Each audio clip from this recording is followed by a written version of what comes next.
ETF index mutual funds నేర్చుకుని stock మార్కెట్లో రాణించాలనుకుంటున్నారా? వెంటనే ఈ నెంబర్కి కాల్ చేయండి.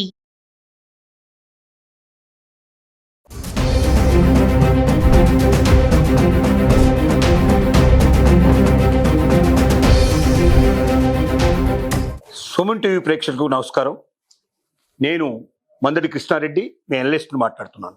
ఈ వారం గోల్డ్ రేట్లలో కొంచెం తగ్గుదల కనిపించింది.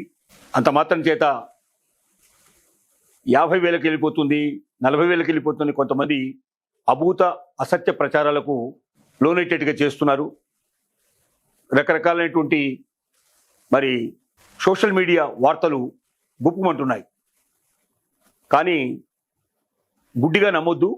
ప్రతి ఒక్కరూ ఆలోచించాల్సింది ఏంటంటే, గోల్డ్ తగ్గడం అనేది ఏదో ఒక్క కారణం చేత ఉండదు, అనేక కారణాల సమ్మిళితంగా ఉంటుంది. ప్రతి సంవత్సరం ప్రతిసారి మనం చెప్పుకుంటున్నట్టుగానే ముఖ్యంగా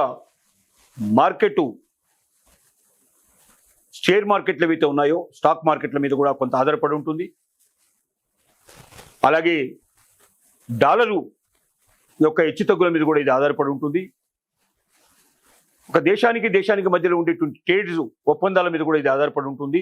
అలాగే ఒక దేశం ఎంత గోల్డ్ని రిజర్వ్ బ్యాంకులో పెట్టుకోవడానికి ప్రయత్నం చేస్తుందో దాన్ని బట్టి కూడా ఆధారపడి ఉంటుంది.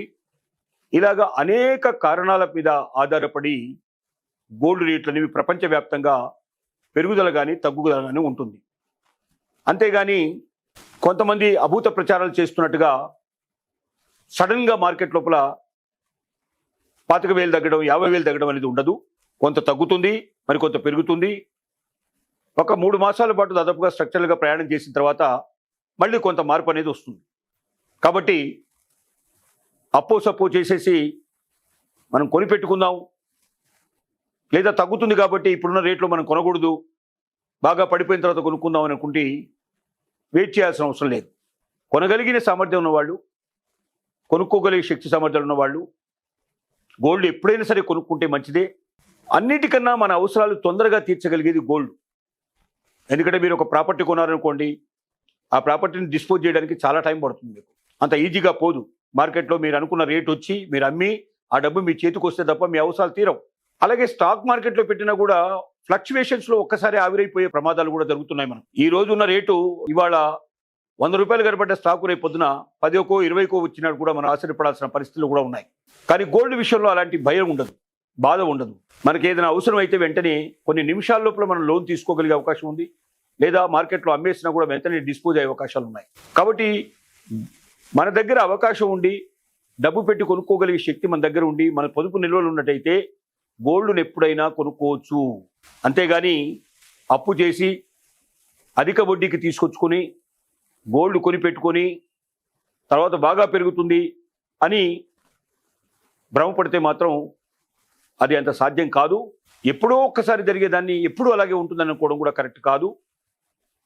మార్కెట్లో అనేక రకాల అంశాల మీద ఆధారపడే విషయాలు కాబట్టి ఎవ్వరూ ప్రిడిక్ట్ చేయలేరు. గోల్డ్ ఇలా ఉంటుంది, అలా ఉంటుంది, ఇది జరుగుతుంది, బాగా పెరుగుతుంది, బాగా తగ్గుతుంది. ఇవన్నీ కూడా స్పెక్యులేషన్సే తప్ప వాస్తవం లేదు దీంట్లో. ఇలాంటి మరి అభూతమైనటువంటి వార్తలకి లోనైపోయి ఎవరు కూడా గోల్డ్ మీద అధిక పెట్టుబడులు పెట్టడం కానీ, అప్పులు చేసి గోల్డ్ కొనడం కానీ తిప్పలు తెచ్చుకోని పరిస్థితి రాకూడదని చాలా తెలివిగా ప్రవర్తించాలి. ముఖ్యంగా గృహిణులు ఆలోచించాల్సిన విషయం ఇది. అదిగాక ఇప్పుడు మరి ఎక్కువ రేట్లో 90,000కు పైగా ట్రేడ్ అవుతున్న పరిస్థితుల్లో దొంగల భయం కూడా చాలా ఎక్కువగా ఉంటుంది. బయటికి వెళ్ళినప్పుడు ఎక్కువ విలువైనటువంటి బంగారాన్ని వేసుకొని పోవడం కూడా మంచిది కాదు, ప్రమాదానికి దారితీసే అవకాశాలు ఉన్నాయి. ఒక్కోసారి మన ప్రాణానికి కూడా అపాయం వచ్చే అవకాశం ఉంది. కాబట్టి అలాంటి ప్రాణాపాయ స్థితికి ఎవరు తీసుకురావాలని, అందరూ తెలివిగా ప్రవర్తిస్తారని సుమన్ టీవీ ప్రేక్షకులందరికీ విజ్ఞప్తి చేస్తున్నాం.